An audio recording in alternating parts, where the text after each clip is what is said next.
अब यही states of matter को अर्को टपिक पढ्न गइरहेको छ हामीले combined gas equation.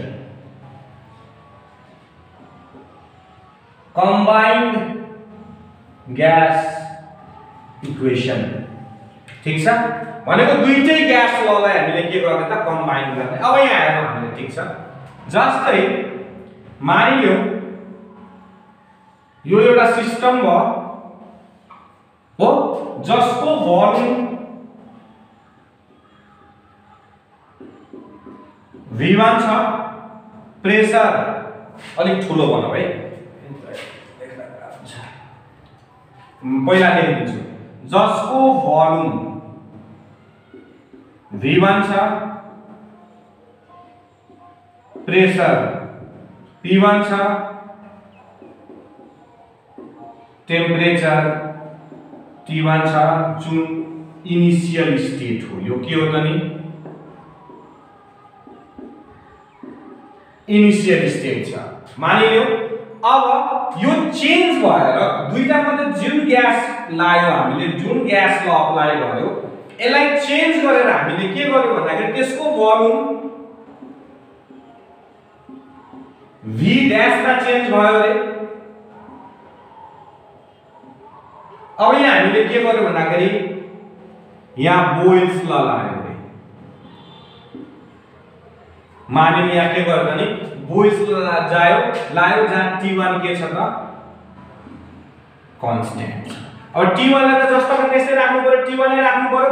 Volume V dash मा पुग्यो भने प्रेशर P2 मा पुग्छ होला तर टेम्परेचर के छ कांस्टेंट छ। त टेम्परेचर के भयो त नि अब यहाँ T1 मै हुने भयो।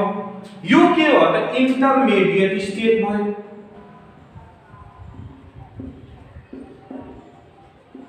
यो इन्टरमिडिएट स्टेट भयो। अब फाइनलमा पुग्नको लागि त फाइनलमा कसरी पुग्छ त नि फाइनलमा कसरी पुग्ने भयो त नि देखिन्छ कि देखिँदैन तिमीले यहाँ मोबाइलमा हेर्छु एकछिन। अब फाइनलमा पुग्नको लागि बोइल्स ल लगाइसकेपछि हामीले के गर्छौं चार्ल्स ल लाउनु पर्यो। चार्ल्स लमा के हुन्छ त नि प्रेशर कांस्टेंट हुन्छ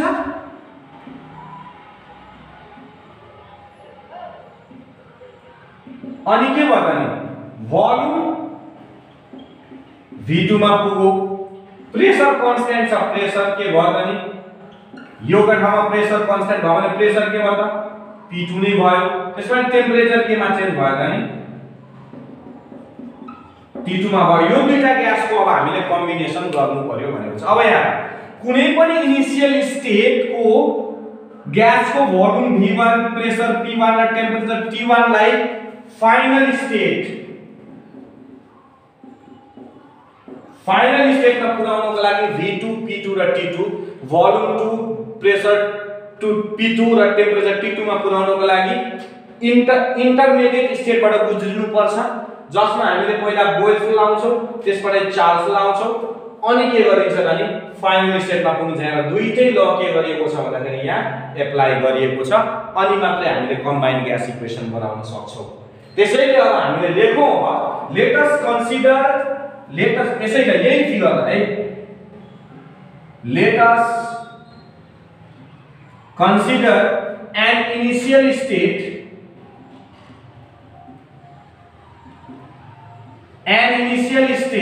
where V1 be the volume of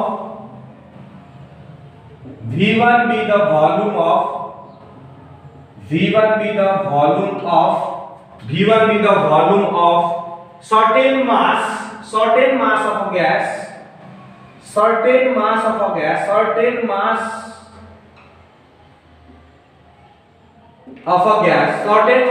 gas under P1 and T1 conditions of pressure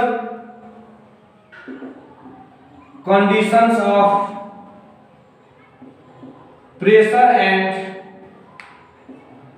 temperature हो यहाँ प्रेशर और टेम्परेचर भोल्युम के छ त V1 छँदैछ प्रेशर टेम्परेचर यहाँ P1 T1 छँदैछ। let pressure and temperature be changed to P2 and T2. Let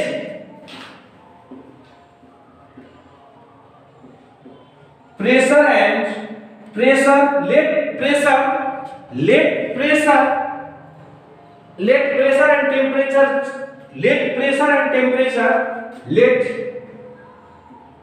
pressure and temperature let pressure and temperature be changed to T2 P2 and T2 pressure and temperature be changed to P2 and T2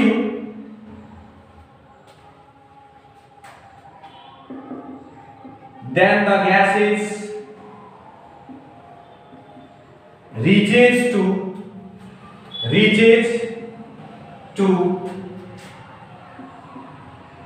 final volume V2 final volume gas has reaches to final volume V2 अब now applying Boyle's law यहाँ हेर्ने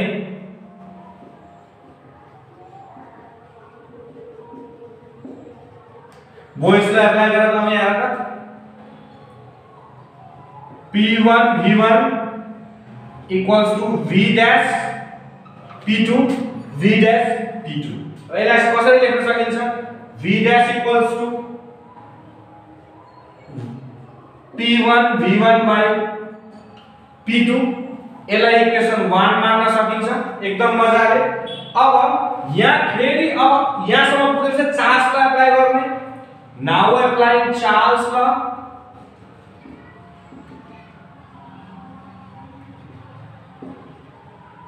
Charles ला के भन्छ V dash by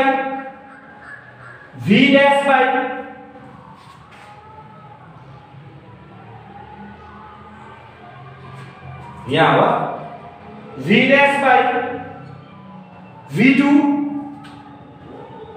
equals to T1 by T2 यहाँ त pressure constant छ भनेपछि यसलाई हामीले के लेख्न सक्छौं भने V dash बराबर के हुन्छ त V2 T1 by T2 यो इक्वेसन 2 राख्न मिल्छ from equation 1 and 2 we get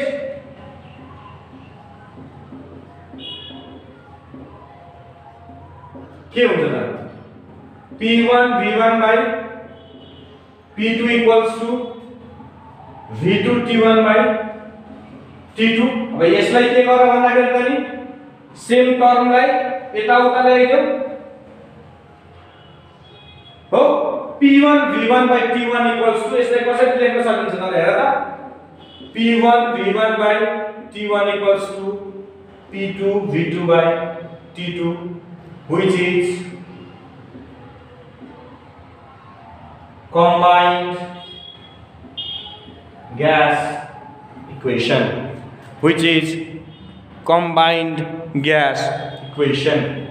P1 V1 by T2 equals to P1 V1 by T1 equals to P2 V2 by T2 ल स्क्रिनशट गरेर राखे तिमीहरुले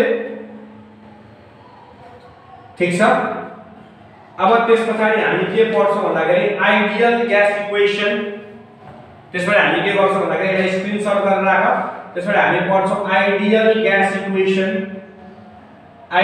gas equation combined gas equation भइसक्यो अब screenshot गरेर राख्ने अब आइडियल ग्यास इक्वेसन पढ्छौं हामीले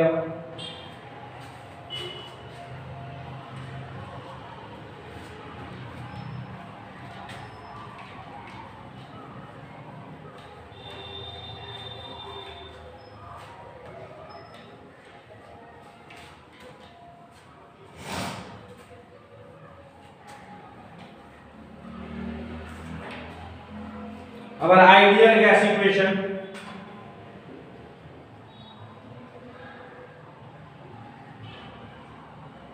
एकदम इम्पोर्टेन्ट क्वेशन हो एग्जाम पोइन्ट अफ व्यू को लागि है ल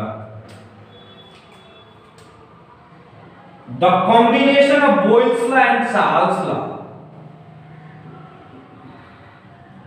the combination of Boyle's law and Charles law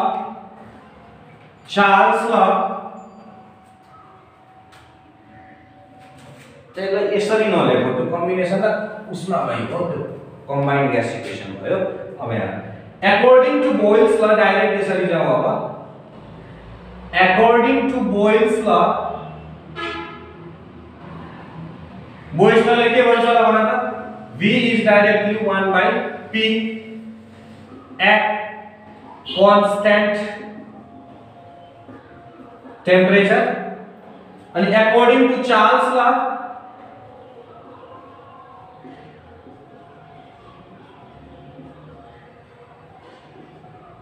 V is directly proportional to T at constant pressure. ठीक छ अनि यसलाई इक्वेसन 1 यसलाई इक्वेसन 2 मान देऊ। From equation 1 and 2 we get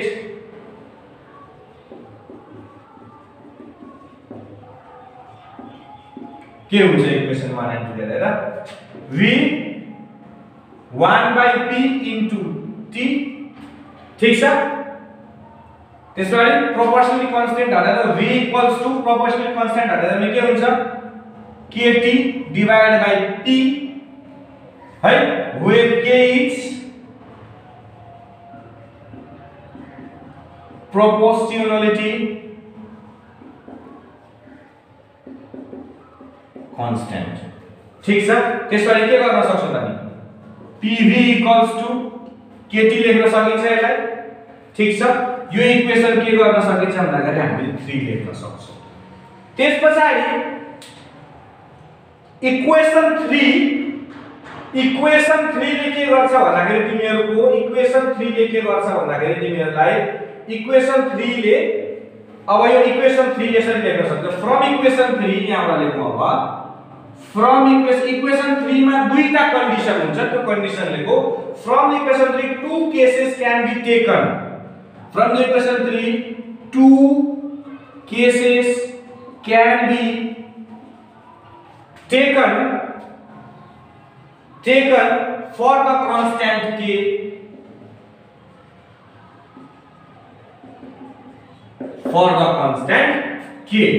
अब हेरौं अब हामीले केस 1 भनेको के हो र केस 2 भनेको के हो है।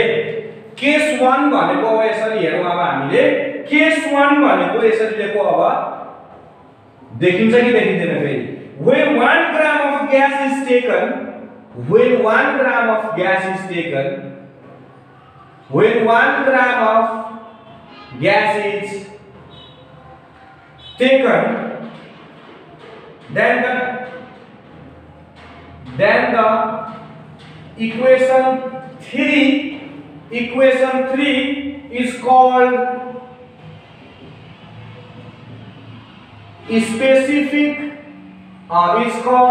specific gas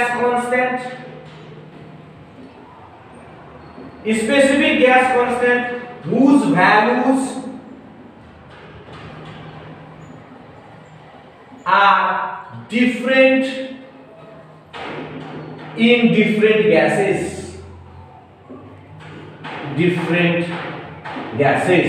अब case 2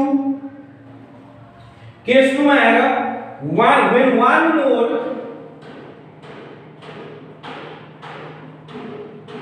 1 mole of gas is taken then K in equation 3 is called molar gas constant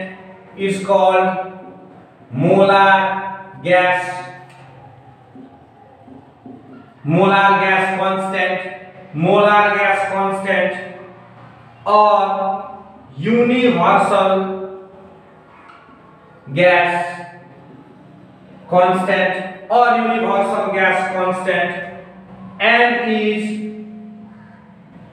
denoted by R and the value of R is always constant for all gases, all the gases, है all the gases। अब यसमा के हुन्छ भन्दाखेरि हामीले के बुझ्नु पर्यो भन्दाखेरि 1 ग्राम लियो भने 1 ग्राम लियो भने यसलाई स्पेसिफिक ग्यास कन्स्ट्यान्ट भनिन्छ र ग्यासको स्पेसिफिक ग्यास कन्स्ट्यान्ट फरक हुन्छ। तर 1 मोल लियो भने 1 mole of nitrogen, 1 mole of oxygen, 1 mole of hydrogen, 1 मोल जति लियो सबको भ्यालु के हुन्छ एउटै हुन्छ। एभोगाड्रोस लले भनेको छ, हामीले एभोगाड्रोस ल ल्याङ्ग्वेज अफ केमिस्ट्रीमा पढ्छौँ होला। एभोगाड्रोस लले के भन्छ, सिमिलर कन्डिसन र similar pressure, similar condition of temperature र प्रेसरमा सिमिलर भोल्युम अफ ग्यासेस के हुन्छ त जहिले पनि बराबर हुन्छ। एउटा भाँडोमा तिमीले 100 ml अफ नाइट्रोजन ल्याऊ र अर्को भाँडामा 100 ml अफ हाइड्रोजन ल्याऊ भने दुईटैको मोलिक्युल्स बराबर हुन्छ। यदि 100 ml अफ हाइड्रोजनमा 1 लाख मोलिक्युल छ भने 100 ml अफ नाइट्रोजनमा पनि 1 लाख मोलिक्युल हुन्छ in the same similar temperature similar pressure र टेम्परेचरको कन्डिसनमा। त्यसैले गर्दाखेरि जहिले पनि के हुन्छ त नि R को भ्यालु जहिले पनि के हुन्छ बराबर हुन्छ। अब यताबाट हामी जाउँ, अब यसरी यतापट्टि अब लेखौँ R को भ्यालु चार्ल्स ल र बोयल्स ल को आधारमा R को भ्यालु कसरी डिफरेन्ट हुन्छ है। R को भ्यालु के छ त नि डिफरेन्ट हुन्छ SI युनिटमा। जस्तै R को भ्यालु 0.0821 लिटर एटम पर मोल पर केल्भिन हुन्छ। पर मोल पर केल्भिनमा 1.987 क्यालोरी पर मोल पर केल्भिन, ठीक छ। त्यसपछि 8.314 जूल पर मोल पर केल्भिन। युज चाहिँ हामीले न्यूमेरिकलमा धेरै जसो युज गर्छौं, ठीक छ। अब इक्वेसन 3 मैले बिर्सिसकेको छु। इक्वेसन 3 के थियो त नि ल भन त। इक्वेसन 3 के थियो? इक्वेसन 3 थियो PV = KT। यहाँ मैले लेखिदिन्छु PV = KT के थियो त नि इक्वेसन 3 हामीले पहिला बनाएको थियो यसमा। अब from now equation 3 can be written as के लेख्न सकिन्छ त PV = RT। RT के को कन्डिसनमा त यसलाई 4 बनाइदिने के त नि फर 1 मोल ग्यास हो।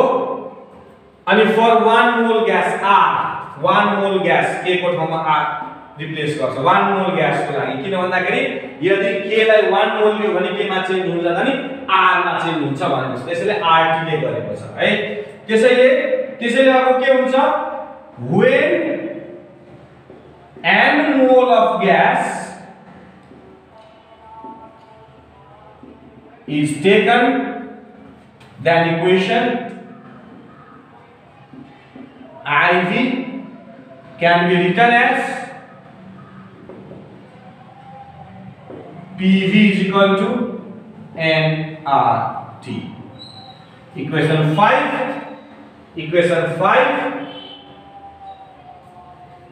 which is called